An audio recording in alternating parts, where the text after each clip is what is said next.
ओम बागेश्वराय नमः। बागेश्वर बालाजी की कृपा हम सब पर बनी रहे। आज इस वीडियो में मैं आप लोगों को सुनाऊंगी सोमवार की व्रत कथा। सोमवार का दिन भगवान शंकर को समर्पित होता है। आज के दिन भक्त भोलेनाथ को प्रसन्न करने के लिए विशेष पूजा अर्चना करते हैं। कुछ लोग आज के दिन व्रत भी रखते हैं ताकि शिव जी की विशेष कृपा प्राप्त की जा सके। बाबा भोलेनाथ के आशीर्वाद के लिए आप भी सोमवार का व्रत कर रहे हैं तो शिव व्रत कथा को पढ़कर या सुनकर इस उपवास को पूरा करें। सोमवार का व्रत 3 प्रकार का होता है: प्रति सोमवार व्रत, सौम्य प्रदोष व्रत और 16 सोमवार का व्रत। आज जो मैं आप लोगों को कथा सुनाने वाली हूँ ये प्रति सोमवार व्रत की कथा है। तो चलिए कथा को शुरू करते हैं। कथा इस प्रकार है। एक समय की बात है कि किसी नगर में एक साहूकार रहता था। उसके घर में धन की कोई कमी नहीं थी, लेकिन उसकी कोई संतान नहीं थी। इस कारण वह बहुत दुखी था। पुत्र प्राप्ति के लिए वह प्रत्येक सोमवार व्रत रखता था और पूरी श्रद्धा के साथ शिव मंदिर जाकर भगवान शिव और पार्वती जी की पूजा किया करता था। उसकी भक्ति देखकर एक दिन माँ पार्वती प्रसन्न हो गई और भगवान शिव से उस साहूकार की मनोकामना पूर्ण करने का आग्रह करने लगी। पार्वती जी की इच्छा सुनकर भगवान शिव ने कहा कि हे पार्वती, इस संसार में हर प्राणी को उसके कर्मों का फल मिलता है और जिसके भाग्य में जो हो उसे भोगना ही पड़ता है। लेकिन पार्वती जी ने साहूकार की भक्ति का मान रखने के लिए उसकी मनोकामना पूर्ण करने की इच्छा जताई। माता पार्वती के आग्रह पर शिव जी ने साहूकार को पुत्र प्राप्ति का वरदान तो दिया, लेकिन साथ ही यह भी कहा कि उसके बालक की आयु केवल 12 वर्ष होगी। माता पार्वती और भगवान शिव की बातचीत को साहूकार सुन रहा था। उसे ना तो इस बात की खुशी थी और ना ही इस बात का दुख था। वह पहले की भांति शिव जी की पूजा करता रहा। कुछ समय के बाद साहूकार के घर एक पुत्र का जन्म हुआ। जब वह बालक 11 वर्ष का हुआ तो उसे पढ़ने के लिए काशी भेज दिया गया। साहूकार ने पुत्र के मामा को बुलाकर उसे बहुत सारा धन दिया और कहा कि तुम इस बालक को काशी में विद्या प्राप्ति के लिए ले जाओ और मार्ग में यज्ञ कराना। जहाँ भी यज्ञ कराओ वहाँ ब्राह्मणों को भोजन कराते और दक्षिणा देते हुए जाना। दोनों मामा भांजे इसी तरह यज्ञ कराते और ब्राह्मणों को दान दक्षिणा देते काशी की ओर चल पड़े। रात में एक नगर पड़ा जहाँ नगर के राजा की कन्या का विवाह था, लेकिन जिस राजकुमार से उसका विवाह होने वाला था वह एक आँख से काना था। राजकुमार के पिता ने अपने पुत्र के काना होने की बात को छिपाने के लिए एक चाल सोची। साहूकार के पुत्र को देखकर उसके मन में एक विचार आया।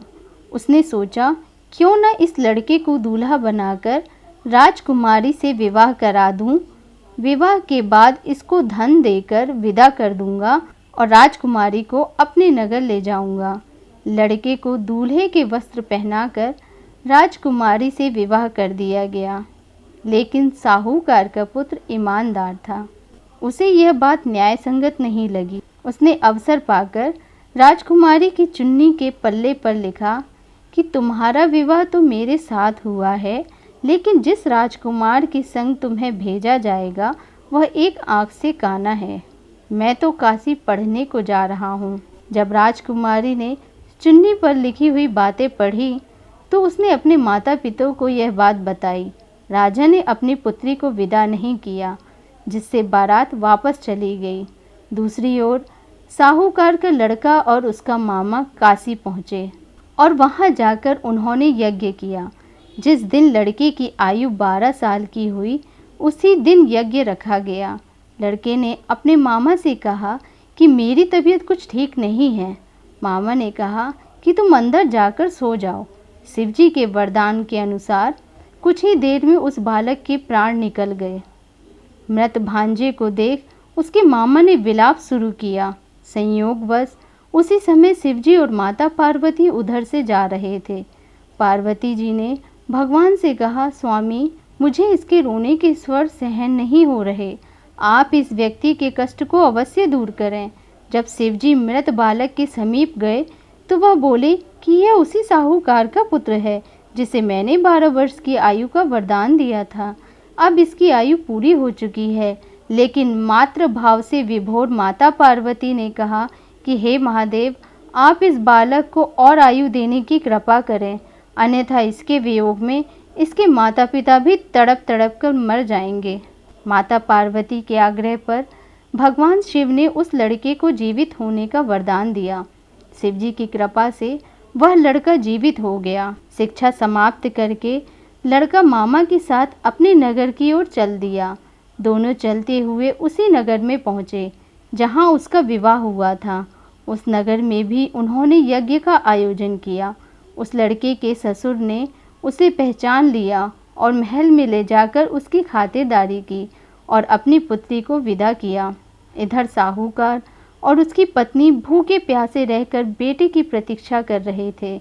उन्होंने प्रण कर रखा था कि यदि उन्हें अपने बेटे की मृत्यु का समाचार मिला तो वह भी प्राण त्याग देंगे, परंतु अपने बेटे के जीवित होने का समाचार पाकर वह बेहद प्रसन्न हुए।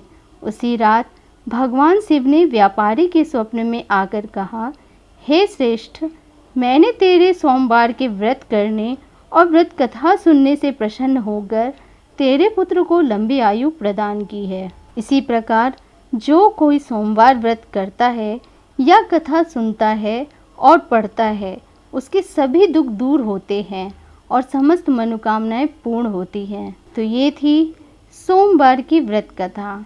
आपको मेरे द्वारा सुनाई हुई कथा अच्छी लगी हो तो प्लीज़ मेरे चैनल को लाइक करिएगा, शेयर करिएगा, सब्सक्राइब करिएगा। धन्यवाद।